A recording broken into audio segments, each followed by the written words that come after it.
Buenas tardes, hermanos. Pues hoy yo voy a presentar mi mapa mental y es teología propia.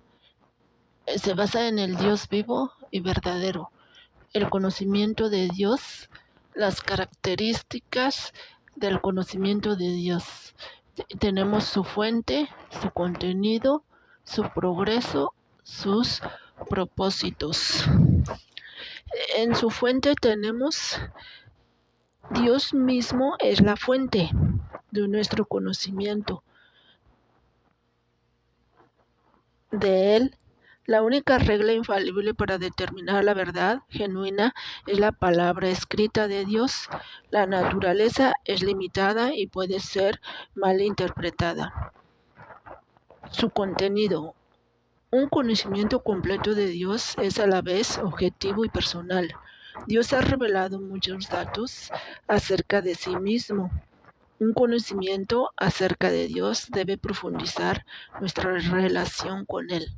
Su progreso. El conocimiento de Dios y de sus obras fue revelado progresivamente a través de la historia. Sus propósitos. Primero, llevar a las personas a poseer la vida eterna.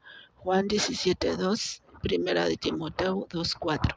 Segundo, promover el crecimiento cristiano. Segunda de Pedro 3:18. Conocimiento doctrinal. Después tenemos en la tercera parte, tenemos sus requerimientos previos al conocimiento de Dios. Y son sus conocimientos previos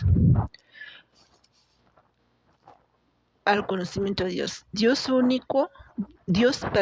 inició la revelación de sí mismo. Si Dios no hubiera iniciado su revelación, no habría forma de que el hombre lo conociera a Él. Dios proveyó el lenguaje para la comunicación. Dios dio el lenguaje para comunicar su revelación y se le dio al primer hombre y la primera mujer para poder comunicarles sus instrucciones. Génesis 1:28-30, y que ellos pudiesen comunicarse con Él. Él creó al hombre a su imagen.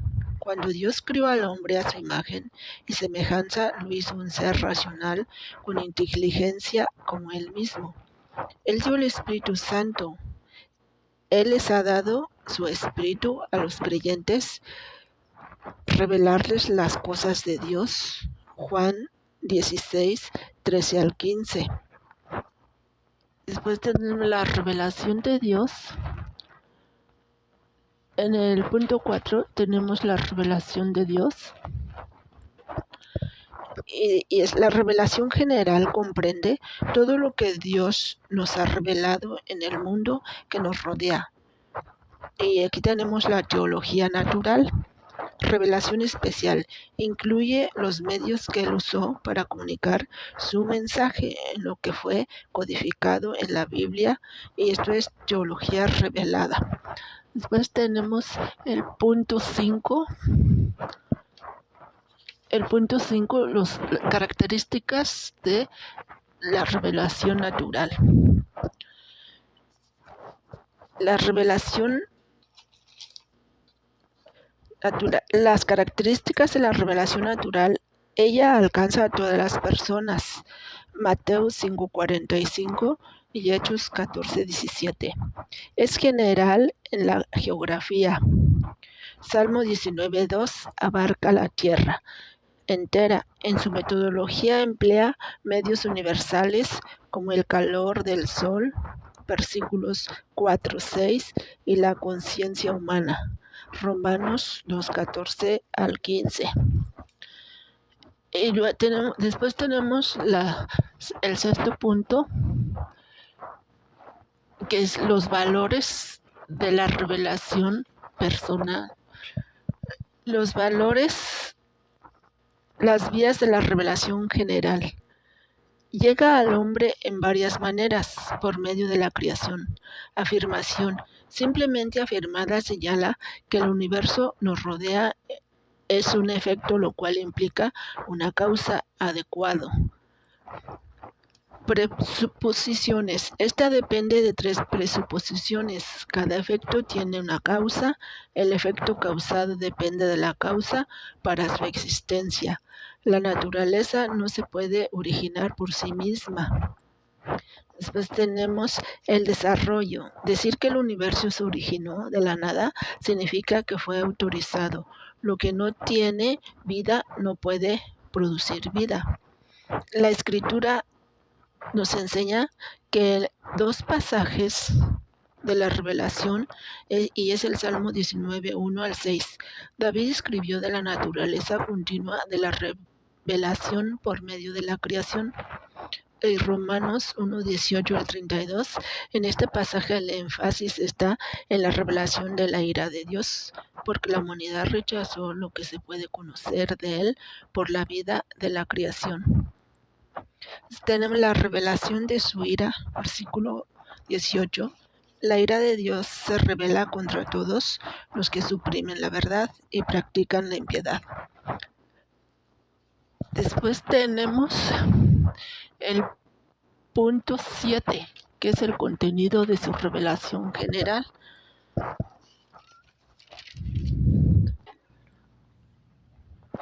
El contenido de su revelación general es Salmo 19, 1. Tenemos su gloria, su poder de obrar en la creación del universo, versículo 1. Entonces tenemos su supremacía, Romanos 1:20, su naturaleza divina, verso 20, su control providencial de la naturaleza, Hechos 14:17. Después tenemos su bondad, Mateo 5:45, su inteligencia, Hechos 17:29, su existencia viviente, verso 28. Después tenemos la parte 8.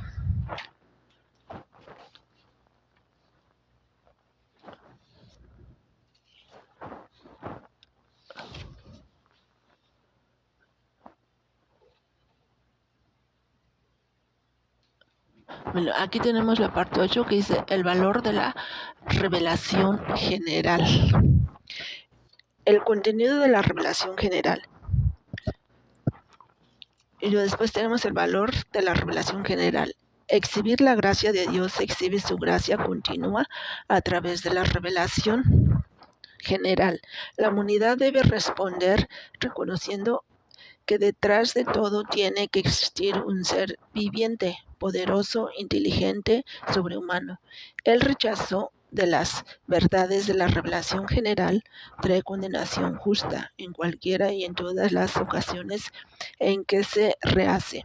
La humanidad se ha condenado a sí misma, y cuando la humanidad se ha condenado, la rechaza, lo hace injustamente. Después tenemos ahí tenemos la parte de definirse a Dios. Dios no se puede definir porque ninguna palabra o frase puede expresar su ira, su naturaleza esencial.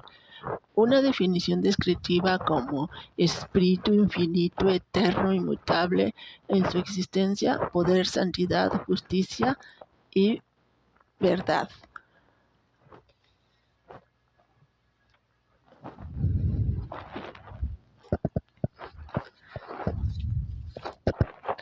En el punto 10 tenemos las características de las perfecciones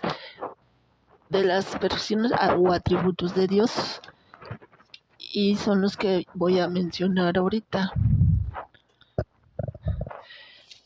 Las perfecciones o atributos de Dios. ¿Puede definirse a Dios? Dios no se puede definir porque ninguna palabra o frase puede expresar su naturaleza esencial. Una definición descriptiva como espíritu infinito, eterno, inmutable en su existencia, poder, santidad, justicia y verdad. Los atributos son cualidades que son inherentes al sujeto. Ellos se identifican, distinguen o analizan el sujeto. Los atributos de Dios o perfecciones, todos son perfectos, porque Dios es perfecto. Las características de las perfecciones de Dios: atributos normales o naturales y atributos morales. Los primeros, como la autoexistencia y la infinitud, pertenecen a la constitución de Dios; los últimos, como la justicia y la santidad, a su voluntad. Los absolutos y los relativos. Los absolutos pertenecen a la esencia de Dios, eternidad infinita; y los relativos pertenecen a la esencia de Dios cuando se consideran con relación a su creación, y es la omnisciencia. Y tenemos los intransferibles y los transferibles. Los intransferibles solamente le pertenecen a Dios, eternidad, infinitud; y los transferibles se transfieren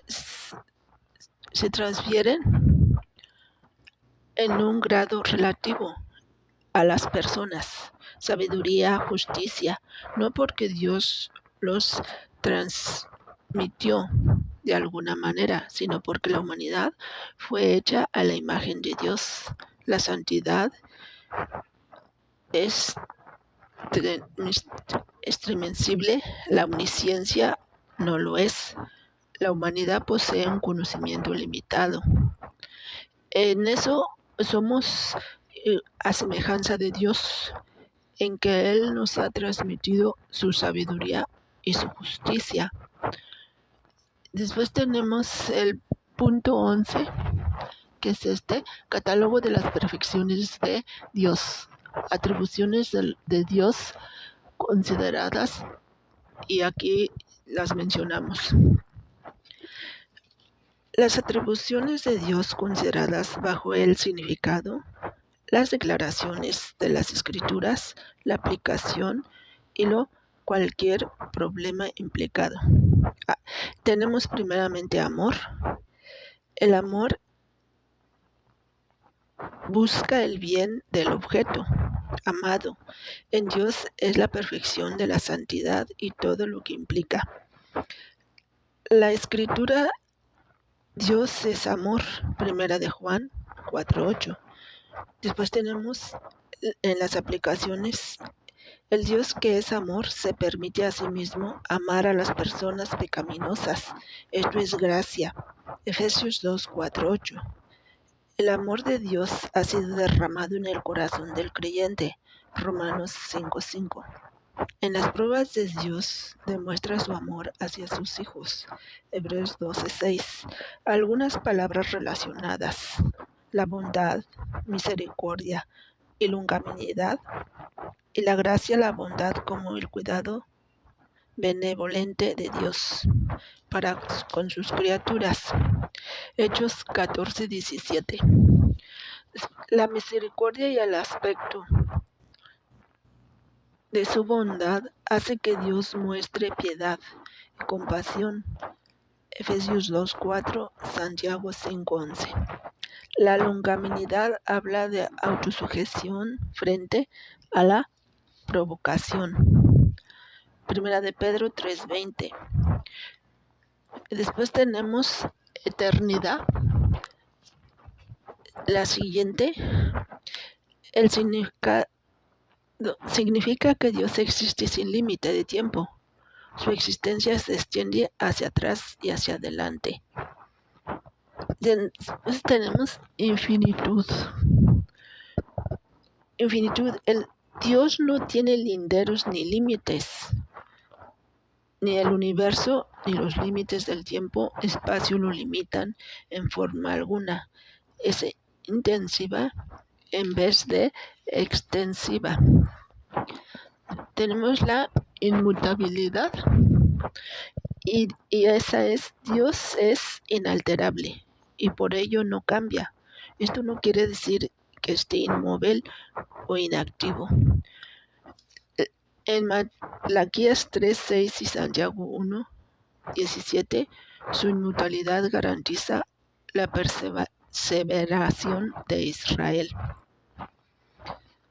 Después tenemos la justicia.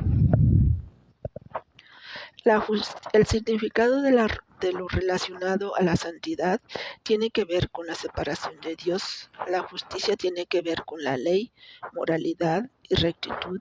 Dios es justo. La justicia absoluta de Dios se declara en el Salmo 11:7. Después tenemos la libertad. La libertad.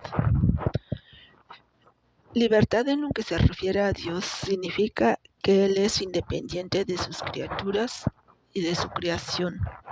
O sea, esto nos enseña que Dios es libre, que no puede estar, por decir, sujeto a alguien, porque Él es autosuficiente. Después tenemos la omnipotencia. Significa que Dios Todopoderoso y capaz de hacer cualquier cosa consecuente con su propia naturaleza.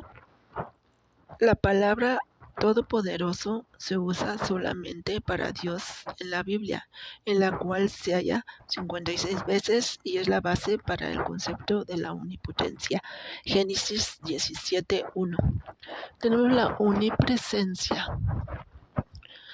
Omnipresencia. Dios está presente siempre en todos los lugares con la totalidad de su ser. La omnisciencia. Dios sabe todas las cosas, las reales y las posibles, sin tener que esforzarse. Viene la santidad. Bíblicamente, separación de todo lo que es común e inmundo. Él es positivamente puro. La santidad es el atributo de Dios por el cual Él quiso especialmente se le conociera. Él es santo y por eso no puede echar marcha atrás a la justicia, porque Él es santo. Tenemos santidad, simplicidad. Tenemos simplicidad.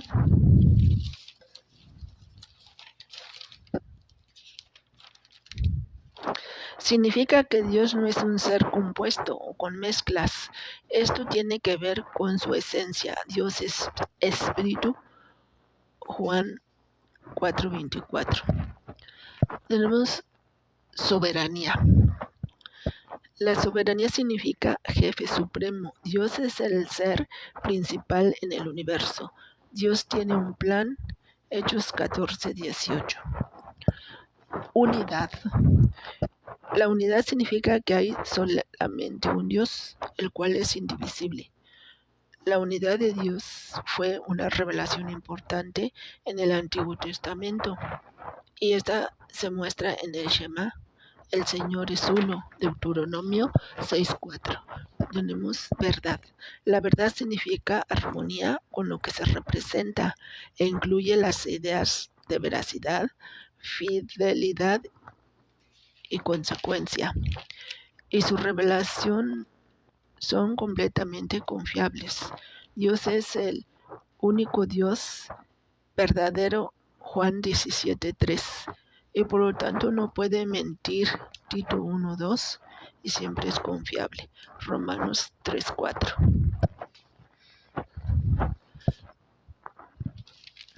Después en el punto 12,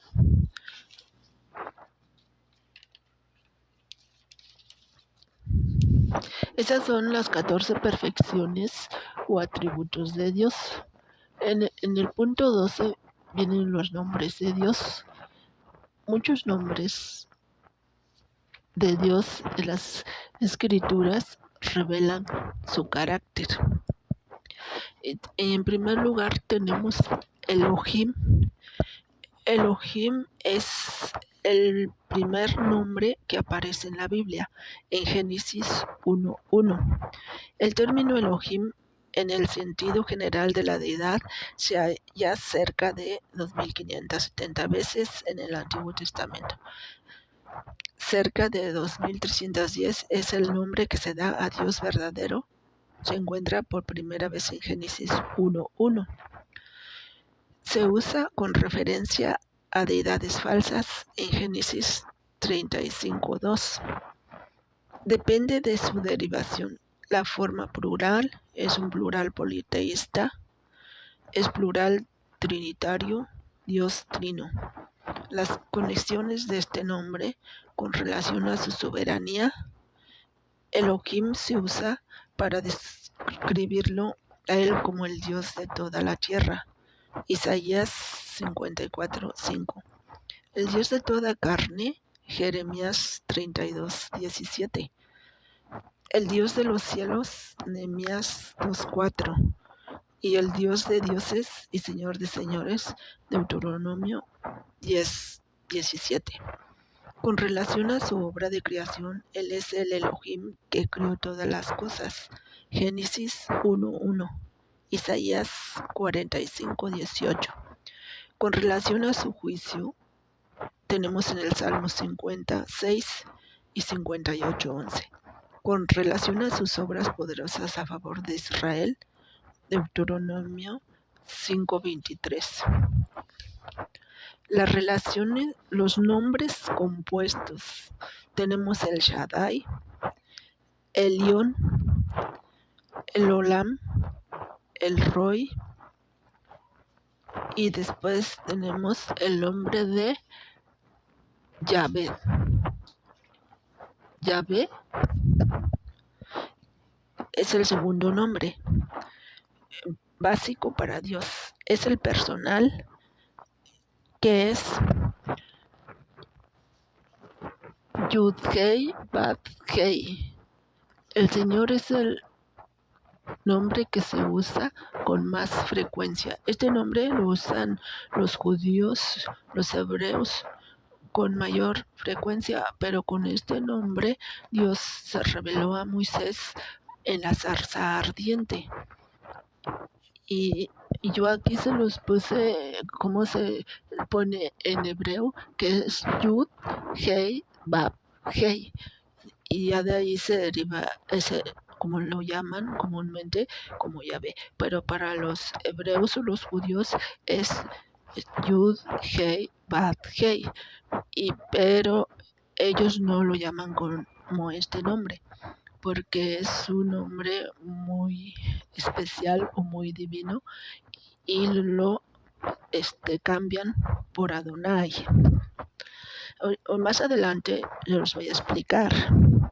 Es el nombre que se usa con más frecuencia. El origen de la palabra proviene de la raíz Hawa, que significa existencia, como del tronco de un árbol donde cae. Eclesiastés 11:3. La revelación del nombre. Este nombre fue usado por Eva. Génesis 4:1. El pueblo en los días de Set, verso 26, y por Noé 9:26, por Abraham 12:18. Fue a Moisés a quien se le reveló el significado profundo de este nombre.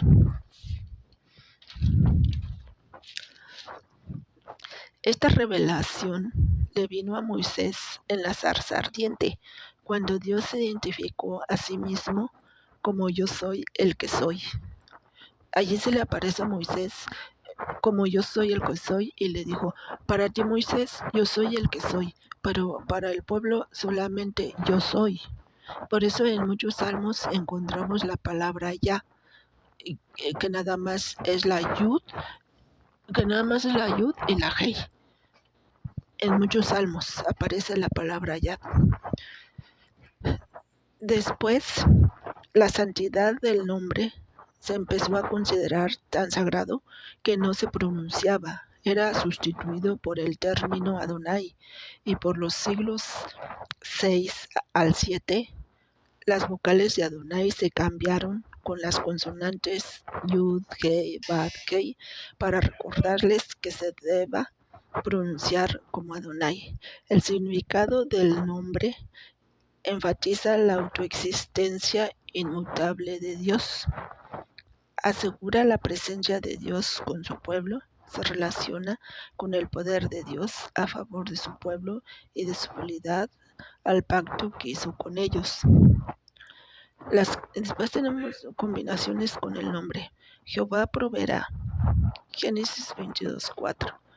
Jehová mi bandera. Éxodo 17:15. Jehová es paz. Jehová de los ejércitos. Primero de Samuel 1:13.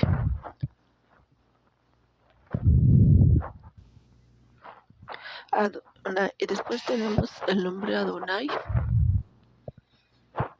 El nombre Adonai significa Señor, como dueño. Génesis 19:2.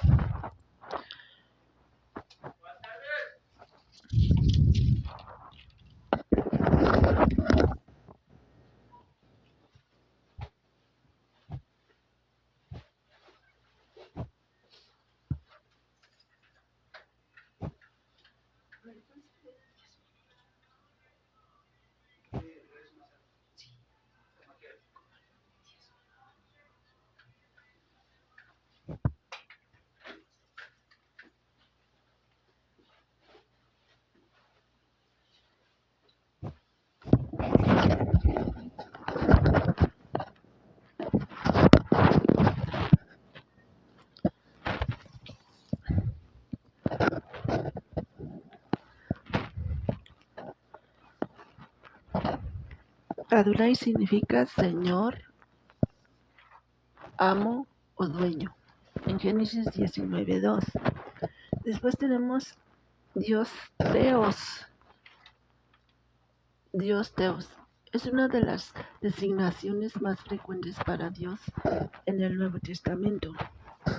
De allí se deriva la palabra teología, Teos, el estudio de Dios.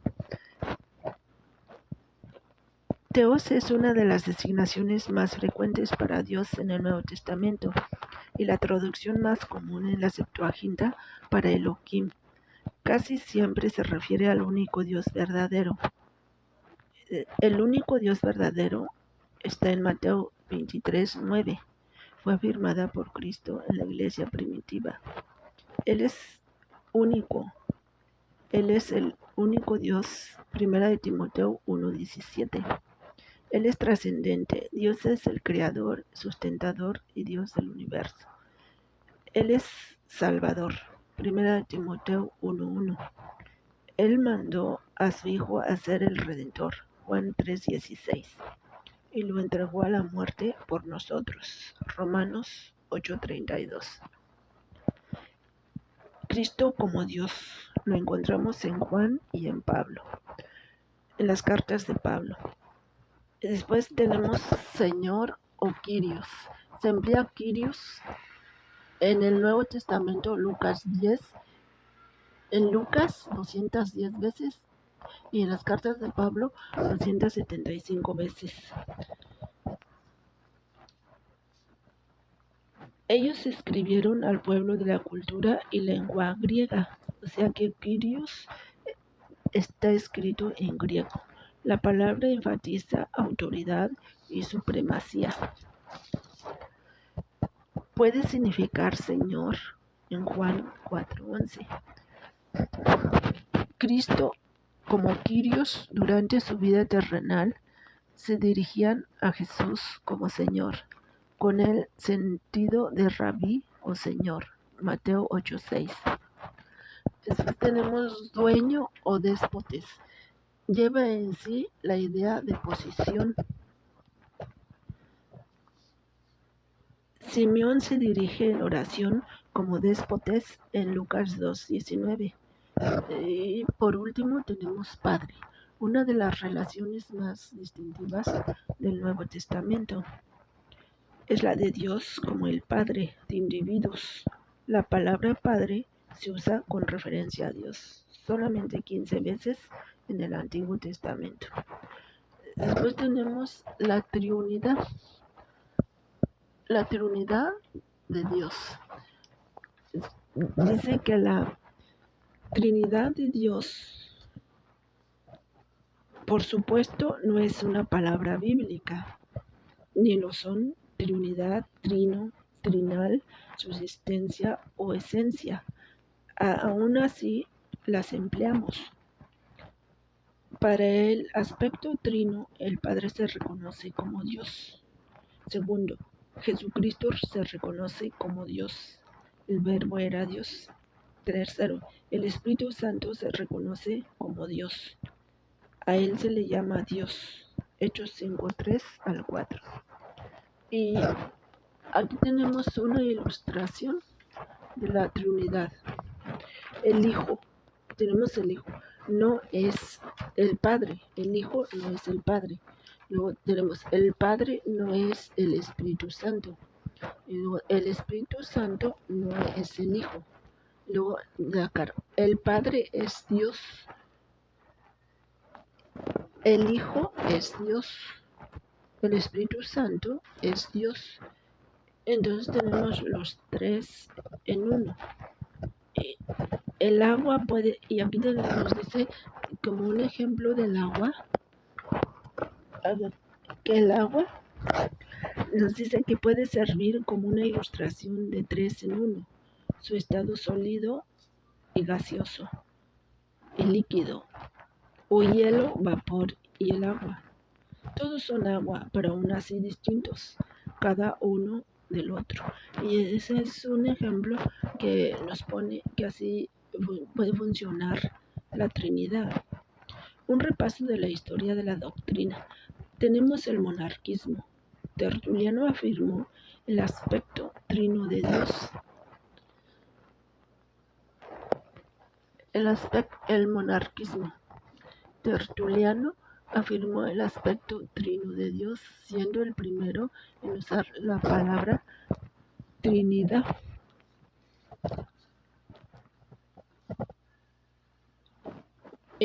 Y ahí tenemos punto 1, monarquismo dinámico. Punto 2, monarquismo modalista. Después tenemos el arrianismo.